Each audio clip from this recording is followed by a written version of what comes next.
Cihangir Bey ofiste.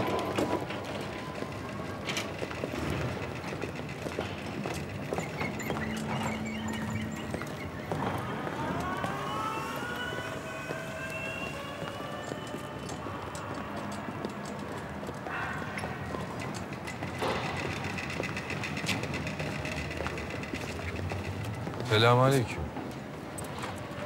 Kime baktın birader? Cihangir Bey'le görüşecektim. Ne görüşecektin Cihangir Bey'le? Beni bekliyor kendisi. Sabah annem İlhan Bey'le görüşmüş. Falan filan. Şimdi bizim bugün çok işimiz var. Sen şimdi git, sonra gelirsin. Hadi bakalım.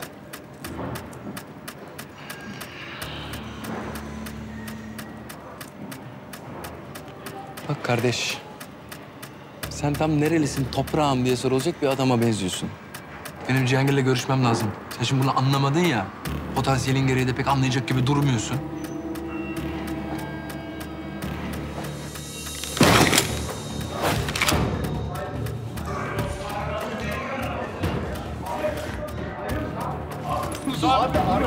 Sen ne gülüp duruyorsun? Sakin ol, sakin ol. Onu düşün. Sakin, sakin. Adem!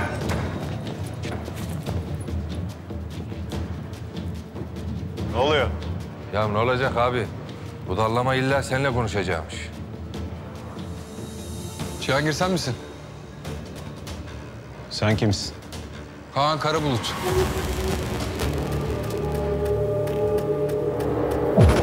Baba Eren Karabulut. Bu iki katil cinayeti İlhan Tepeli'nin emriyle işledi. Kadının kocası babanın arkadaşıydı.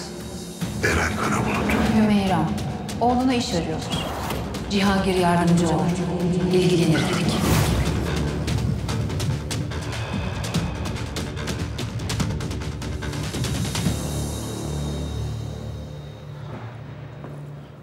Bu da mı gol değil Adem?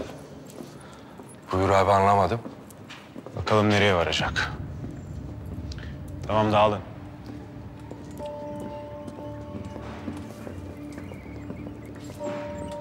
Sen iş arıyordun değil mi? Aynen.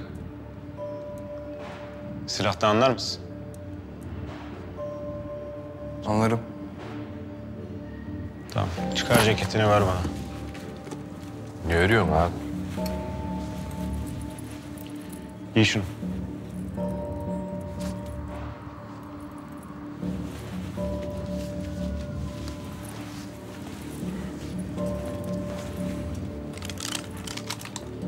Al şunu. Ne örüyoruz abi? Aksiyon yapıyoruz Adem. Bu arkadaş benimle geliyor. Arabayı o kullanacak. Ben yanında olacağım. Abi herifi tanıyalı 5 dakika olmadı. Sen var mısın birader? Neye var mıyım? Nişanlımı kaçırdılar. Fidye istiyorlar, biz de almaya gidiyoruz. Kaçıran kim? Hayda. Kız kaçıran diye böyle bir fişek vardı, bildin mi birader? İskender Bey, hasmımız. Abi bak, Allah'ın adını veriyorum, bu yaptığın iş değil ha. Adem, siz önden gidin. Uygun bir yerde izlemede kalın, tamam mı? Abi nereye ya? Ben seni tanımadığım bebeğiyle gönderir miyim? Olur mu böyle şey ya? Varım. Lan neye varsın Gobel? Sen hiçbir yere varamazsın.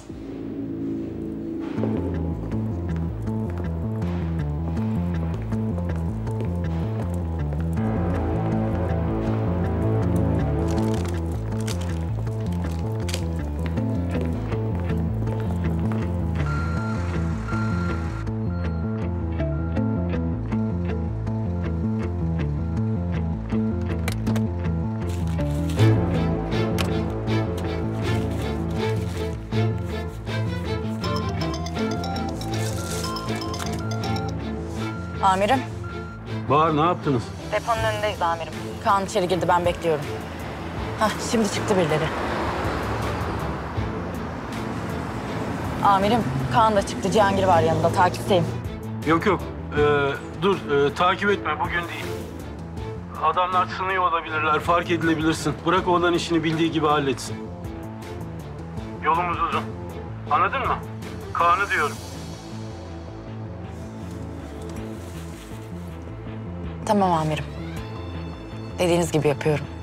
İzlemiyorum. Sandıkçı ne yapıyor? Ona dikkat kesin. Cemal sandıkçı işleri kolaylaştırıyor mu? Yoksa içinden çıkılmaz bir hale mi sokuyor? Bunu anlamalısın. Şüphe duyuyoruz ama suçlamıyoruz. Şüphe duymak bizim işimiz.